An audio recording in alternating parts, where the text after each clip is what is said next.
Hey everybody, Keegan here. So I've been gone for a while, but now I'm back and I wanted to say, how's it going? I love you guys. I miss you. So I'm going to the Clone Keegan page right now, which is a group on Facebook. These are my detectives. I'm like Littlefinger in Game of Thrones. I have little spies all over the world, and we congregate here, and this is where we talk for now. I also got a website, YouTube channel. If you get a chance, check it out. If not, it's on you. But I asked everybody, we are detectives here. What story am I missing? Climate Girl, Area 50 Dud, Iran, 5G. What's up? Dallas Burnworth says the homelessness epidemic in Washington State. When I first moved out here, you would see a homeless person from time to time. There were certain areas of Seattle where you would see, quite a few of them. But as time has gone on, when you pull up to the city now on the ferry, you can see the Space Needle. You just see homeless camps, and I mean it's crazy. It's not even a place you really want to recommend people travel to when you have friends come out to visit. It's not too often I say let's go to Seattle anymore. I still love the city. I still love the heart of the city, the homeless. And it's not that I'm against homeless people. It's just, and sometimes it's terrifying. We went to the Swedish hospital a couple weeks back, and when we went there, I saw a prostitute applying her makeup off of a garbage can lid. So it's getting bad, and there's nothing wrong with homeless people. We need to be able to help them, but our tax dollars that are being used to help them, is it really helping them? Is that money being used properly? I don't know. I don't have the answers to that. I personally believe that charity is better in the private sector when you're handing it directly to, because at least the money's going to the person as opposed to how many hands does it exchange before it actually goes there. But I digress. Daniel Bellinger says, there are folks getting off the bus here in Missoula, constantly arriving from Spokane. They say we treat the homeless better. Our shelter has single handedly destroyed an area of town. Businesses are gone. Garbage everywhere. We spent millions cleaning it up a decade ago, and now it's worse than ever. There's so much glass all over the ground near our river that I cannot walk my dog in the area. It's completely out of control and spreading. And I live in a town called Scone, Washington, and it's slowly, creeping into here too. And I've read reports before that it's something like 90% of people that identify as like being homeless for longer than a year period have suffered traumatic head injuries in the past. And so it might be a substantial mental health problem before it's a drug problem. The drugs aren't helping though. But Daniel Bellinger says, I'm still stuck on the endless pedophilia action that the country is ignoring. There's been mass human trafficking arrests and stuff. We don't know what's going on with the whole Jeffrey Epstein murder. Was he smuggled out of jail? Did he roll over on big names? Did Kevin Spacey rat him out?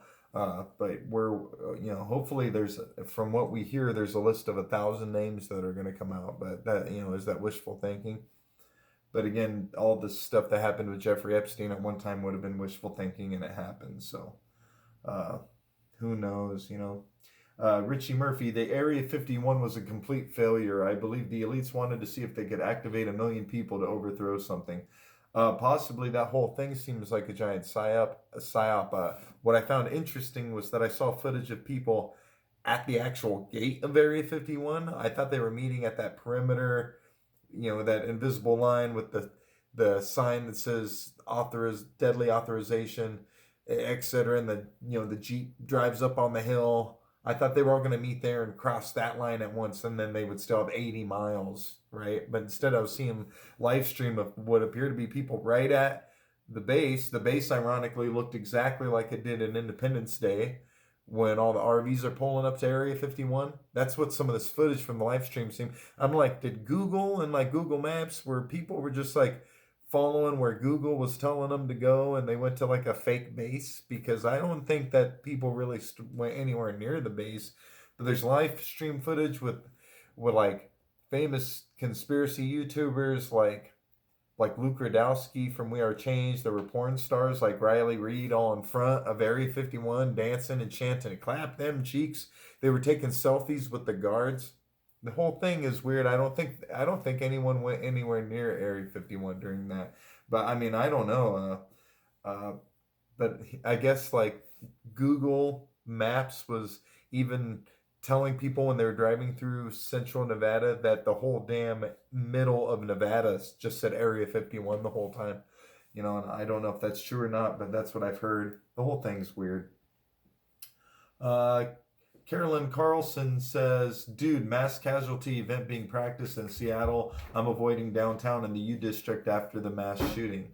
So that was from 2 days ago. She's saying that she has reason to believe that there's going to be a mass shooting in Seattle because there's some sort of, possibly ad in the paper, something asking for people that want to participate in a training exercise. And that's normally what they do. They have a training exercise going on the same time as the event. So when they're doing the event and one of their operatives gets caught, he can say, I was a part of this exercise that was going on. So, I mean, she's saying that, basically stay out of Seattle.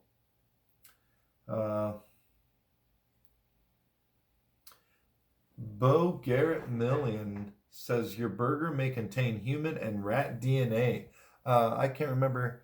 There's this famous video online with this rabbi, former rabbi or something, and he was talking about how Jews run everything and they secretly, they follow Kabbalah, the Kabbalism, and that they actually get the children from their enemies, and then they kill them and put the meat in the food that they're selling, and that a lot of fast food restaurants actually have ground up people and stuff in the meat, and that sounds ridiculous. And then you hear these reports about how your meat has got human in it, and people write this off like, well, you got fast food workers who work, and maybe every once in a while they cut themselves or whatever, and that doesn't even make any sense. I don't know. Yeah, that's ridiculous. But I try not to eat that stuff. So every once in a while I get a local fast food burger, but I don't eat any of the big chain stuff. I don't touch no Subway, McDonald's, Burger King. I don't touch that stuff. Now they're all, hey, it's not even meat anymore. They're all either eat human meat or eat this fake meat we made in the lab, but it's not meat. It's just super GMO vegetables that aren't even allowed in certain countries because GMOs are banned in other countries. But it's called the not a Whopper, Impossible Whopper. I won't even, it sounds great, oh, I'm not, eating animals and stuff, but what are you eating? It even bleeds. I don't want any part of that. Jeremy Nelson, fentanyl crisis created by Chinese communists to subvert our country, starting with the youth.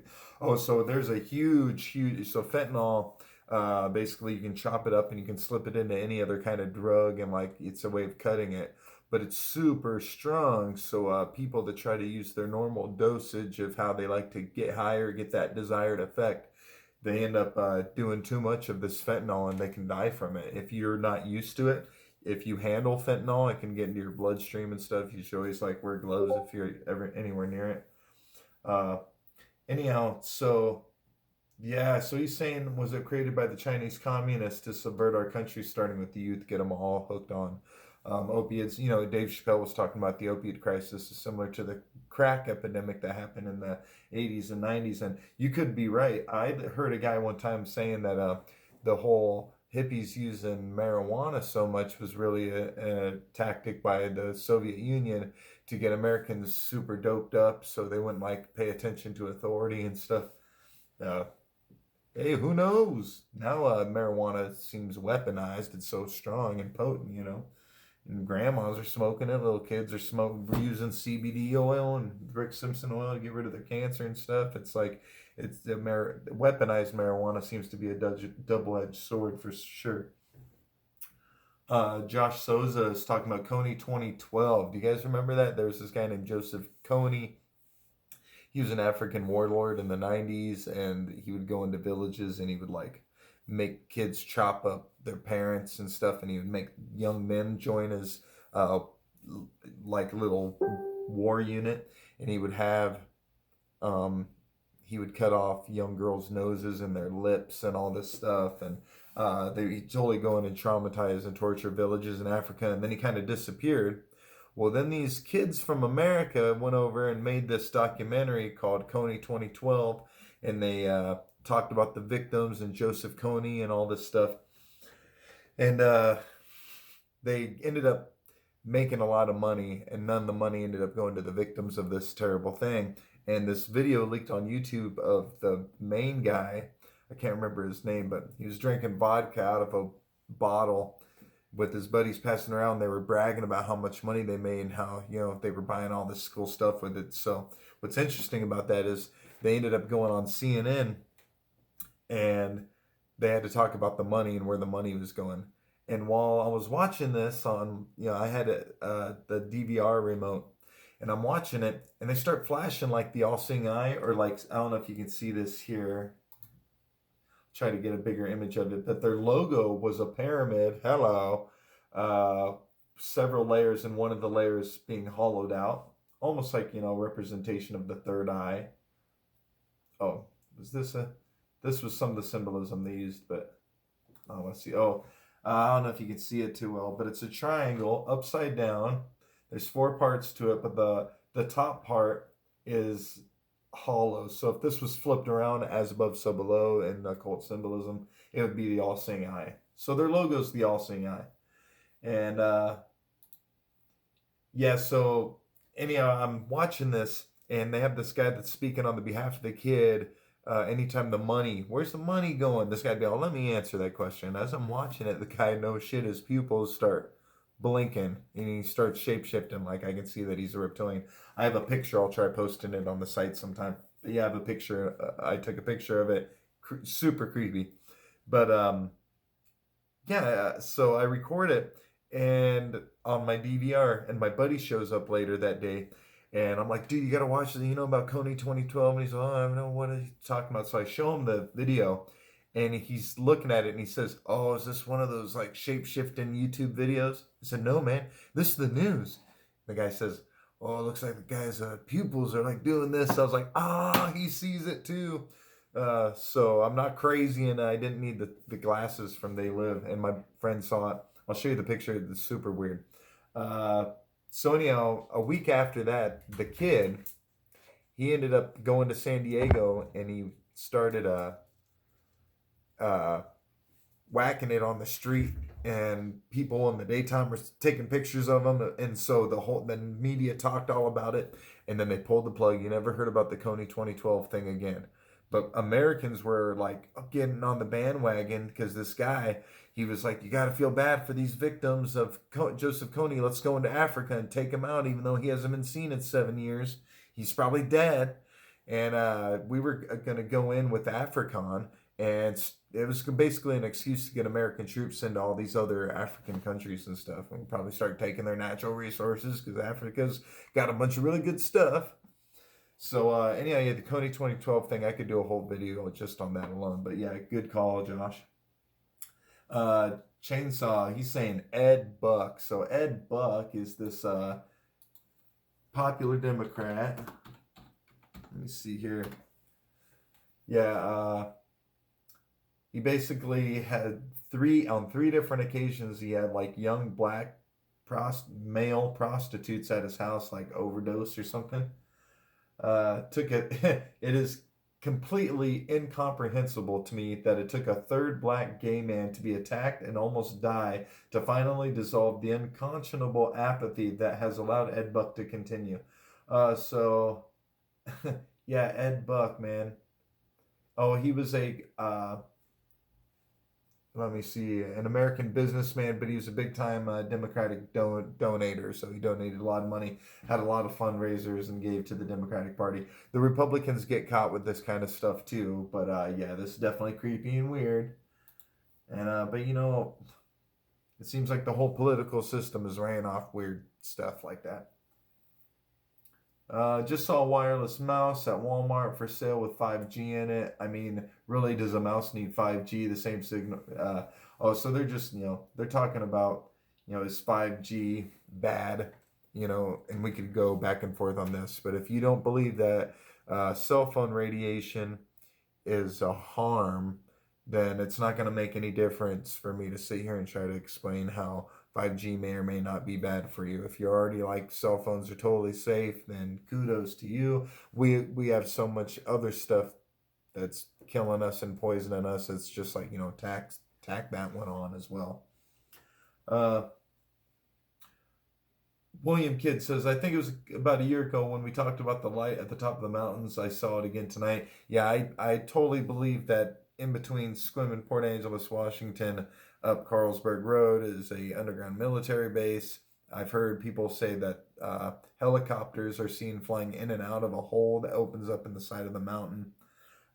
So they could, I heard there's actually a runway in there and planes can land inside of it and stuff, but I don't know if any of that's true or most likely. But, what, but it is what it is. Jeremy Nelson says, paranormal experiences, anyone else have them?